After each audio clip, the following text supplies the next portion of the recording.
The sun was just rising over the mountains when Hannah woke up. She lived with her grandmother in a small farmhouse outside of town. Their farm was not big, but it had a few chickens, a vegetable garden, and lots of trees. Hannah was 17 years old. She had long black hair that she usually tied back when she worked. She loved all animals and spent her free time at the wildlife center where hurt animals were made better. "Hannah, come eat breakfast," her grandmother called from the kitchen. Hannah got dressed quickly and went to eat. Her grandmother had made rice and soup. "I'm going to the wildlife center after I finish my chores," Hannah said. Her grandmother nodded. "Be home before dark." She was old but still strong. Her hands hurt from working hard all her life. After breakfast, Hannah fed the chickens and watered the garden. The day was clear and warm. As she worked, she heard birds singing in the trees. Then suddenly, the birds stopped singing. Hannah looked up. Something strange was happening in the sky. A light, bright like fire, was moving fast above the forest. It made a sound like thunder.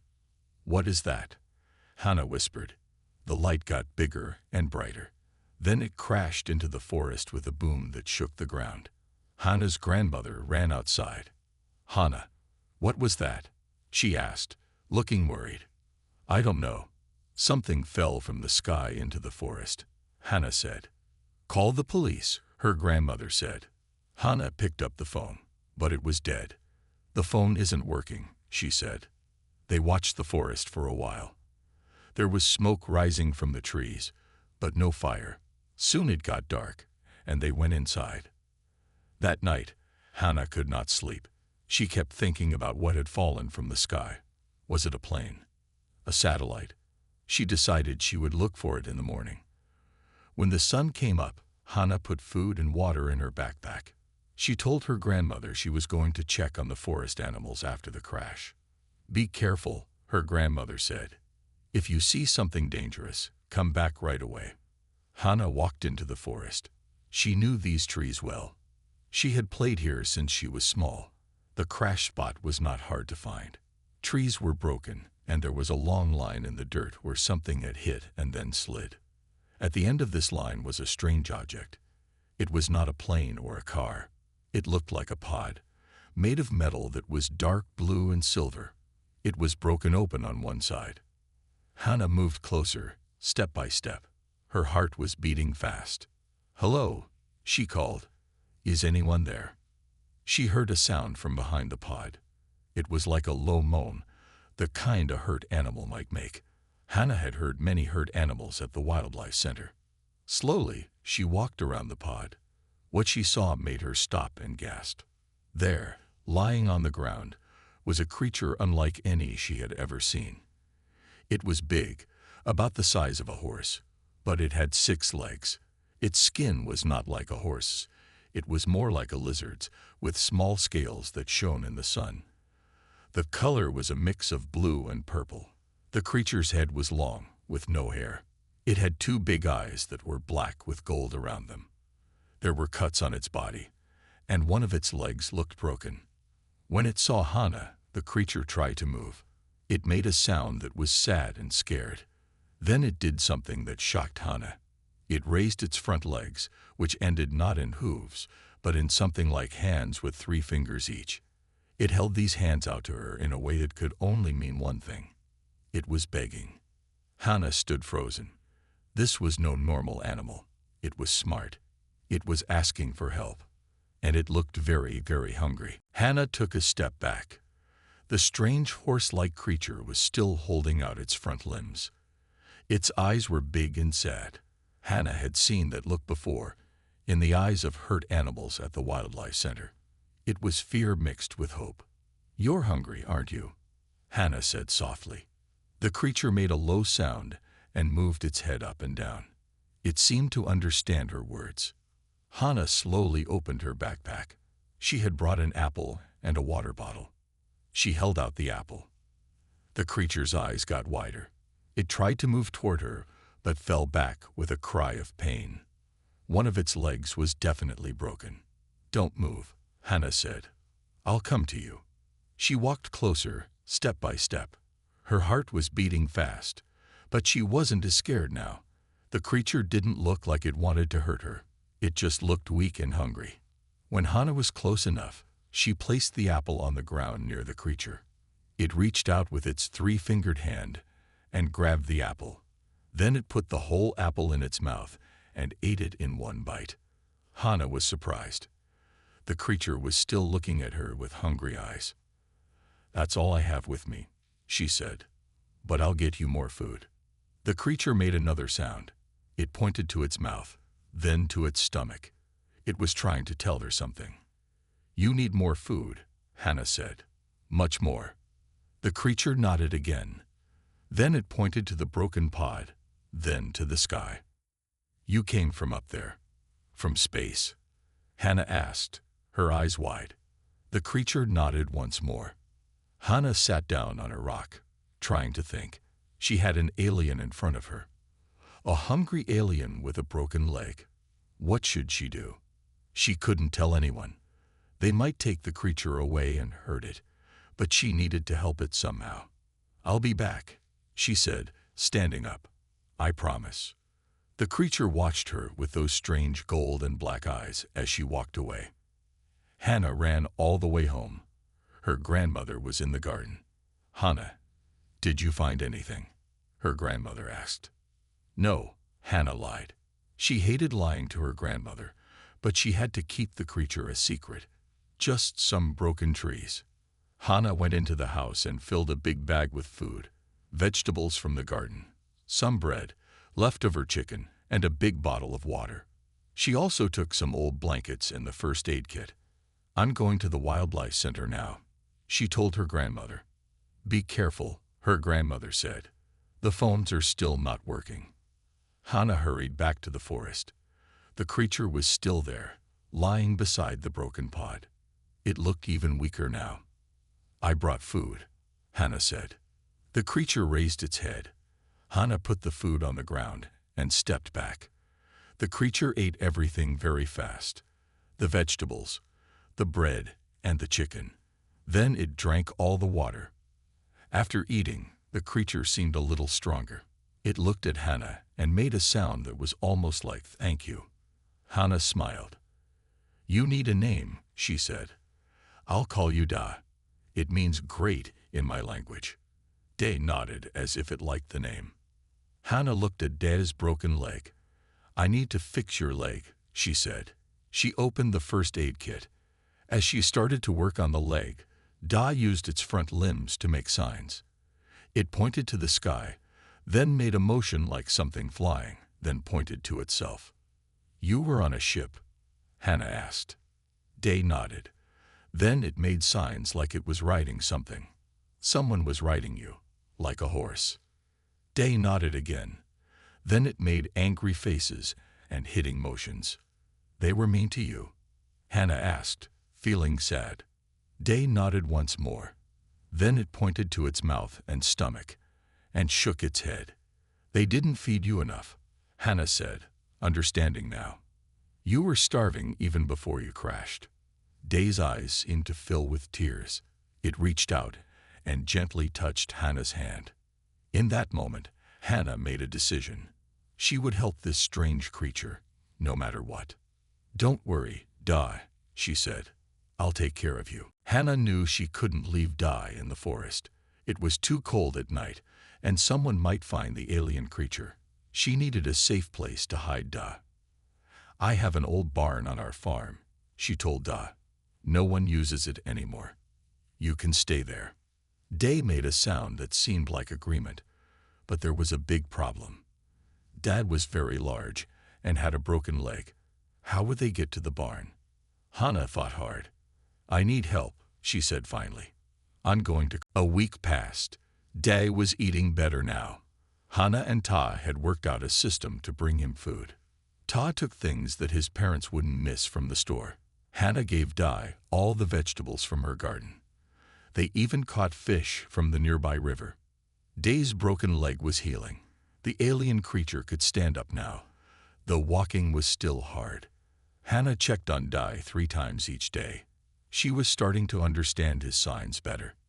One morning, Hannah went to the barn with breakfast for Da. When she opened the door, she noticed something different about him. "Da, what's that on your neck?" she asked. There was something shiny on Da's neck. It looked like gold water coming from small holes in his skin. Da reached up with his front limb and touched the gold liquid. Then he made signs to show it was normal. "This happens to you?" Hannah asked. "When you eat enough food." Da nodded. He made more signs, trying to explain something. He pointed to the liquid, then to a cut on his leg, then made a motion like the cut was closing. "It helps you heal?" Hannah asked. Da nodded again. Hannah was very curious. She found an empty jar and carefully collected some of the gold liquid. It was thick like honey but flowed like water. It had a sweet smell. Later that day, Hannah went back to her house. Her grandmother was in the kitchen, making tea. "Hannah, can you help me open this jar?" her grandmother asked. "My hands hurt too much today." Hannah's grandmother had pain in her hands for many years. It was worse on cold days. Hannah took the tea jar and opened it. "Thank you, dear," her grandmother said with a smile. As Hannah helped make the tea, she accidentally knocked over the small jar of gold liquid she had collected from Da. It spilled on her grandmother's hands. "I'm sorry," Hannah said, quickly wiping up the spill. "What was that?" "Just some medicine I'm trying," Hannah lied. She felt bad about lying, but she couldn't tell the truth. That night, Hannah couldn't sleep. She was worried the gold liquid might hurt her grandmother. She decided to check on her. Quietly, Hannah went to her grandmother's room. Her grandmother was sleeping peacefully. Hannah was about to leave when her grandmother woke up. "Hannah, is something wrong?" her grandmother asked. "No, I just wanted to check on you," Hannah said. "How are your hands?" Her grandmother looked surprised. She held up her hands and moved her fingers. "They don't hurt," she said with wonder in her voice. "For the first time in 20 years, my hands don't hurt at all." Hannah's heart beat faster. That's great," she said. The next morning, Hannah rushed to the barn. Da was awake and eating some hay. "Da, the gold liquid from your neck. It fixed my grandmother's hands," Hannah said excitedly. "She's had pain for 20 years, and now it's gone." Da didn't seem surprised.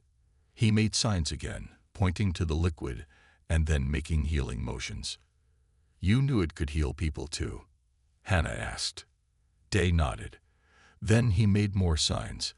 He pointed to himself, then to the sky, then made writing motions. Then he pointed to the gold liquid and made signs like people fighting over something. "Is this why they use your kind as war horses?" Hannah asked. "Because of this healing liquid?" Da shook his head. He made the riding and fighting signs, then pointed to his strong body. Then he pointed to the gold liquid and shook his head. "They don't know about the gold liquid?" Hannah asked. Da nodded.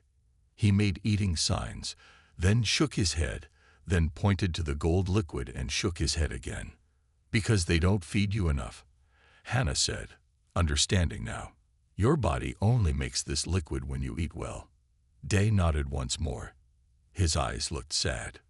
Hannah sat down next to Da, thinking hard. This changed everything. The gold liquid could help many people, but if others found out, they would take Da away.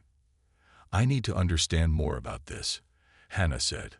"I'm going to try some experiments." A month had passed since Hannah found Da. The alien war horse was much stronger now. His broken leg was almost fully healed, and he could walk around the barn. Hannah and Ta had learned to understand most of Da's signs. They also taught him many Korean words, which he could now say in a deep, rumbling voice. "Food, good," Da would say when they brought his meals. "Hannah, friend. Ta, friend." Hannah had collected more of the golden liquid from Da's neck. She kept it in small jars hidden in her room. She had tried small amounts of it on cuts and bruises. They healed in minutes instead of days. One afternoon, Ta came running to the barn. He looked worried. Hannah, there are more people looking for the crash, he said. Not just soldiers this time. There are people in white coats with special machines. Scientists? Hannah asked. Yes, Ta said. And they have a leader, a woman named Dr. Kim. She's offering money to anyone who finds something from the crash. Day made a worried sound. Bad people, he said in his deep voice. Fine, Da. Take Da. We won't let them take you, Hannah promised. That night, Hannah watched from her window as trucks drove past her house. They had lights on top and strange equipment.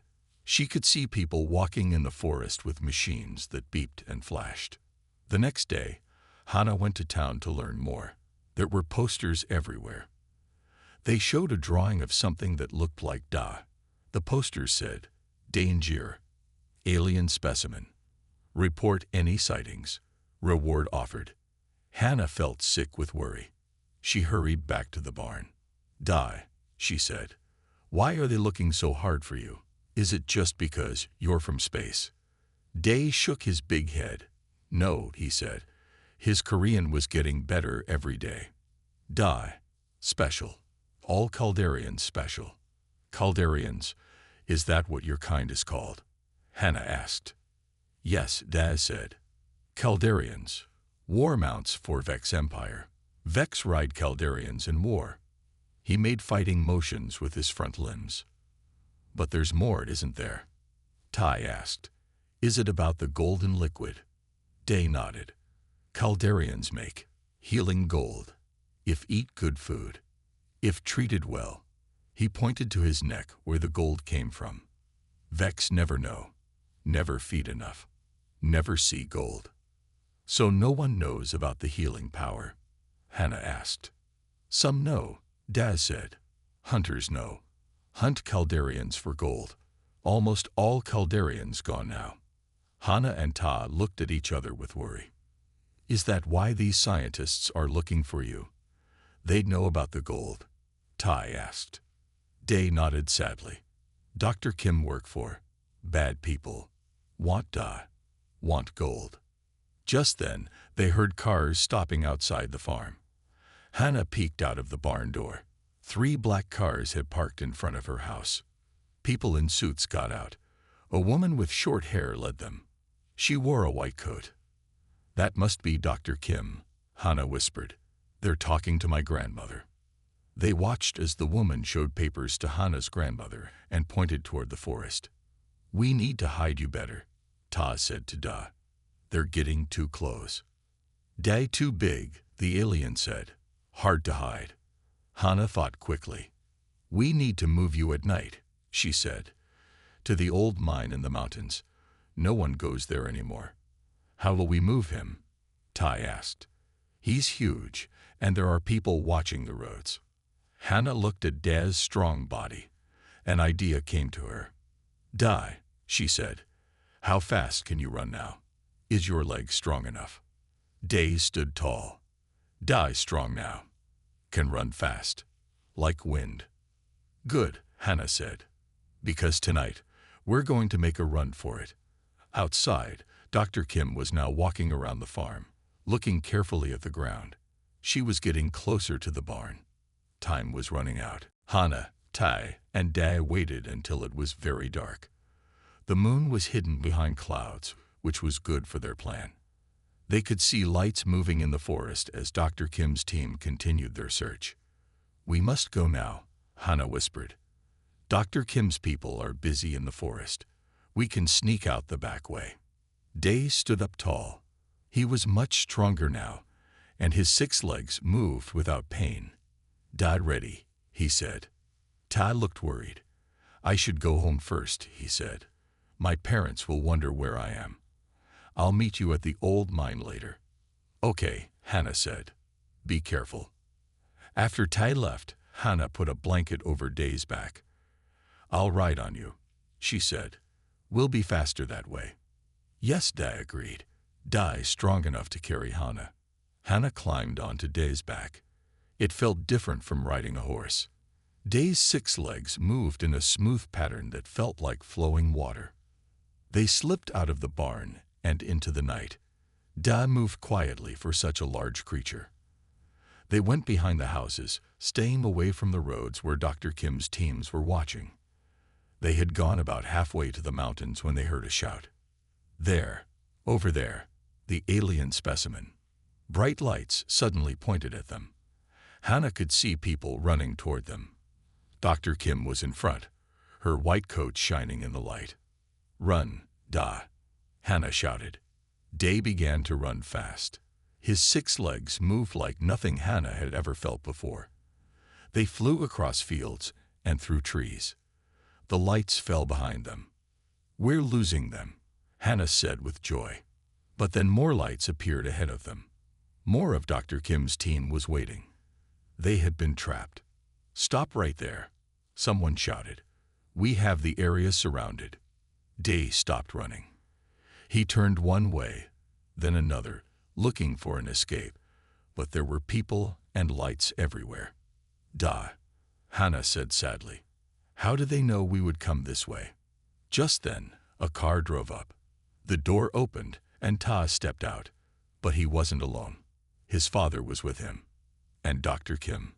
"I'm sorry, Hannah," Ta said, looking at the ground. "My sister got very sick last night. The doctors couldn't help her." Hannah remembered that Ta had a little sister named Mai. She was only 6 years old. "You gave them the healing gold," Hannah said, understanding now. "For your sister." Ta nodded, tears in his eyes. "I had to. She was dying. The gold saved her, but my father wanted to know where it came from." Tae's father stepped forward. "Dr. Kim has promised us a lot of money," he said, "enough to take care of our family forever. And they will use the alien to make medicine for everyone." "Da is not in it," Hannah said angrily. "He's a person. You can't just take him and use him." Dr. Kim smiled, but her eyes were cold. "The specimen belongs to science now," she said. "Think of all the people we can help with its healing fluid." Men with guns surrounded Da. They put a large net over him. Dad didn't fight. He knew he was caught. "Don't hurt him," Hannah begged. "Please, we won't damage such a valuable specimen," Dr. Kim said. "Now step away from it." One of the men pulled Hannah off Da's back. Da made a sad sound as they led him to a large truck. "Hannah, friend," Da said, looking back at her. "I'll find you, Da," Hannah called as they locked him in the truck. "I promise." Dr. Kim turned to Hannah. "Go home, girl. Your part in this is over." As the trucks drove away with Da, Hannah stood in the road. Todd tried to speak to her, but she turned away from him. "I'm going to get him back," she said quietly, "no matter what it takes." Hannah did not sleep that night. She walked all the way home in the dark, thinking about Da and how to save him. When she got home, her grandmother was waiting up worried. "Hannah, where have you been? People were looking for you," her grandmother said. "I'm sorry," Hannah said. "I can't tell you everything right now, but I need to help someone." The next morning, Hannah went to Ta's house. She was still angry with him, but she needed information. Ta's little sister May opened the door. She looked healthy and happy. "Hannah," May said with a smile, "I was very sick, but now I'm all better." Ta says it was magic medicine. "Is Ta home?" Hannah asked. May shook her head. "No, he went with father to the big building where they took the strange animal." "What big building?" Hannah asked. "The old factory outside town," May said. "Father said they're going to be rich now." Hannah thanked May and left. She knew the old factory. It had been closed for years. Now she knew where they were keeping Da. Hannah took her bicycle and rode to the factory. It was surrounded by a fence, and there were guards at the gate. She couldn't go in the front way. She would need to find another way in. She went around to the back of the factory. There was a small stream that ran under the fence. The water was low, and Hannah could see a space where she might squeeze through. She waited until dark, then came back with a small bag. In it, she had a flashlight, some food, and her phone. She got wet and muddy, but she managed to crawl under the fence through the stream. The factory was big and dark. Hannah could see lights in some windows. She moved carefully, staying in the shadows. Through one window, she saw people in white coats working with machines, but no Da. Then she heard a familiar sound, the low rumble that Day made when he was sad. It came from a large building at the back of the factory. Hannah found a door that was not locked. Inside, there were many boxes and papers. It looked like an office. On a desk, she saw folders with Dr. Kim written on them. Hannah opened one folder. Inside were pictures of Da and other creatures like him. There were also pictures of tall, thin aliens that looked nothing like Da. These aliens had 4 arms and long necks. The Vex, Hannah whispered, remembering what Da had told her. She read some of the papers. They were hard to understand, with many big words, but she could read enough to know something very bad was happening. Dr. Kim was working with the Vex aliens. The papers said the Vex wanted to come to Earth. They needed the healing gold from the Caldarians to help them live on Earth. The gold would make them stronger. The papers also said something that made Hannah's blood run cold. The Vex were not coming as friends. They were coming to take over Earth. They would use humans the same way they used the Caldarians, as slaves and tools. Dr. Kim knew this, but she didn't care. The papers showed she would get lots of money and power from the Vex. There was more. The papers said that Caldarians normally did not make much healing gold. Only the ones who were treated well and fed good food made a lot of gold. That's why Dad was making so much gold now, because Hannah had been kind to him and fed him well. They don't understand, Hannah said to herself. The Caldarians need kindness to make the gold. The Vex never gave them that. Hannah took pictures of the papers with her phone. Then she heard voices coming closer. She hid under the desk just as the door opened. The specimen is not producing enough fluid, she heard Dr. Kim say. We need to try different methods. What about the girl? A man's voice asked. The specimen responded well to her. Find her, Dr. Kim said coldly. We'll use her to make the specimen cooperate. Hannah's heart beat fast. She had to find Da and free him before they found her. And she had to warn people about the Vex. Hannah stayed hidden under the desk until Dr. Kim and the man left the room. Then she slipped out and followed the sound of Day's sad rumbles. They led her to a large room with metal walls. Inside, Da was locked in a big cage. He looked sad and tired. There were tubes attached to his neck where the golden fluid came from. The tubes led to machines that collected the fluid, but there wasn't much fluid coming out. 2 guards stood by the door, but they weren't looking at Da. They were bored and talking to each other. Hannah waited until they walked to the other side of the room. Then she ran quickly to Da's cage. Da, she whispered. It's me, Hannah. Day looked up. His sad eyes became bright with hope. Hannah, he said. You came. I'm going to get you out, Hannah promised. But we need to be quiet. She looked at the lock on the cage. It needed a key card to open. I need to find a key card, she told Da. Day shook his head. No time, he said. Guards coming back soon. He looked at Hannah with his big eyes. Hannah, trust Da. Yes, Hannah said. I trust you. Put hands on Da's head, he told her. Hannah reached through the bars and placed her hands on Da's head. Suddenly, a strange feeling went through her mind. It was warm and bright, like sunshine. Then she heard Da's voice, but not with her ears. She heard it in her mind. We can talk like this now, Da's voice said in her head. Our minds are connected. How is this possible? Hannah thought, amazed. Caldarians can connect minds with those they trust. Dad explained in her thoughts. But only when we are well fed and cared for. My old masters never knew this power. Through their connected minds, Da showed Hannah things she hadn't known. He showed her that the cage lock had a weak spot. If she hit it hard enough with the metal chair nearby, it would break. Hannah grabbed the chair and smashed it against the lock. The lock broke with a loud crack. The guards turned and shouted in surprise. They ran toward her. Day burst out of the cage. He was still weak, but he was much bigger than the guards. He knocked them down with his strong body. "Get on my back," he told Hannah through their mind connection. Hannah jumped on Day's back. Alarms began to ring throughout the building. Red lights flashed. "We need to get out fast," Hannah thought to Da. "But there are guards everywhere." "I know another way," Dad thought back. "My ship. It's here." Day ran down a hallway, following a scent only he could smell. They came to a large door with a warning sign. Dad pushed against it with all his strength. The door broke open. Inside was Day's ship, the broken pod that had crashed in the forest. Dr. Kim's people had brought it here. It was partly fixed now. "Can it fly?" Hannah asked. "Enough to escape," Dai answered. "Get in." They heard shouting behind them. Dr. Kim was there with many guards. "Stop them," she yelled. "Don't let them escape."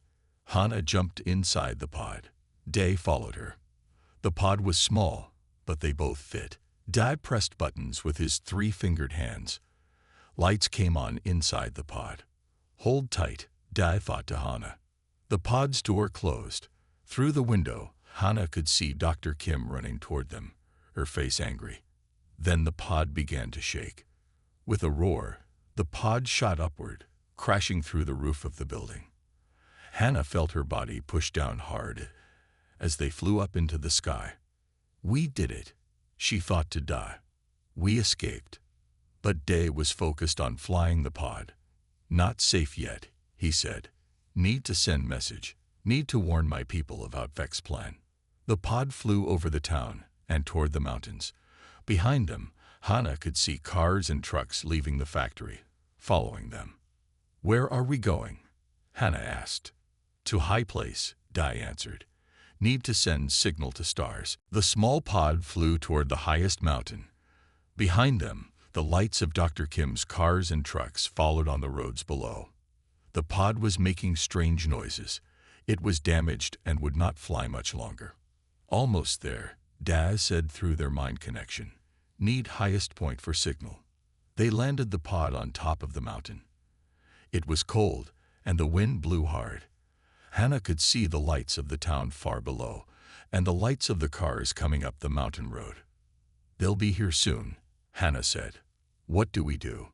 Deh moved to a flat rock and stood tall. "Need to send message," he said, "but need more power." He looked at Hannah with his big gold and black eyes. "Can help?" he asked. "How?" Hannah asked. "Need to make gold fluid," Deh explained. "Lots of it. Use as power for signal." Hannah looked at the golden fluid still coming from the glands on Deh's neck. There wasn't much. "But how can we make more?" she asked. "You need good food, and we don't have any up here." Deh's mind touched hers again. "Not just food," he said. "Need care. Need friendship. Need love." Hannah understood. She went to Da and put her arms around his big neck. "You're my friend, Da," she said.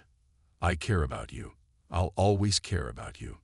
As she hugged him, something amazing happened. The golden fluid began to flow more and more from Deh's neck. It shone bright in the darkness. Deh collected the fluid in a part of the pod that he had taken out. When it was full, he put it into another part of the pod. The pod began to glow with power. "Now send message," Deh said. He pressed buttons on the pod. A beam of golden light shot up from the pod into the night sky. Just then, they heard the sound of cars. The lights were coming up the last part of the mountain road. "They're almost here," Hannah said. "Will your people come in time?" "Don't know," Dad said, "but must stop Dr. Kim now. Must stop Vex's plan." Hannah remembered the pictures she had taken of Dr. Kim's papers. She took out her phone. "I have proof of what they're doing," she said. "We need to send it to people who can help." Day looked at her phone. Through their mind link, he showed her how to connect her phone to his pod. The pod could send her pictures to many places at once. Hannah sent the pictures to the police, to the news, and to the government. Just as she finished, the first cars reached the top of the mountain. Dr. Kim stepped out, followed by guards with guns. Ta was with them, looking scared and sorry. "There's nowhere to run now," Dr. Kim said. "Come with us quietly." "No," Hannah said. She stood tall next to Da. "I know what you're doing. You're helping the Vex plan to take over Earth. I've sent proof to everyone." Dr. Kim's face changed from confident to worried. "You're lying," she said. Just then, all their phones began to ring and beep. The guards looked at their phones. Their faces showed surprise and fear. "It's true," one guard said. "It's all over the news. The alien plan, the deal with Dr. Kim." Dr. Kim tried to run back to her car, but the guards stopped her. "You're under arrest," one said. Suddenly, the night sky lit up with a bright light. A huge ship, much bigger than Da's pod, appeared above them. It was beautiful, with flowing lines and glowing parts. "My people," Daz said with joy in his mind voice. "They come." A beam of light came down from the ship.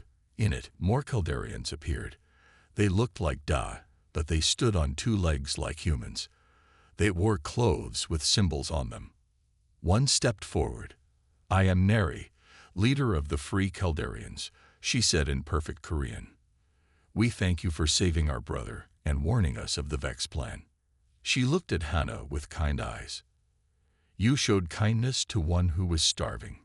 You fed him, healed him, and loved him. This is not the first time Caldarians have met humans, but it is the first time we have been treated with such care." Nari turned to the guards who were now holding Dr. Kim. "Your world is in danger from the Vex. They have tried to use us as tools for war. They would do the same to humans. But together," she said, "we can protect both our peoples. Our healing gold can help your sick. Our technology can help you advance. And your kindness can help us heal from centuries of being used as war mounts." She held out her hand to Hannah. "Will you help us form this bond between our worlds?" Hannah looked at Da, who nodded happily. Then she took Nari's hand. "Yes," she said, "I will."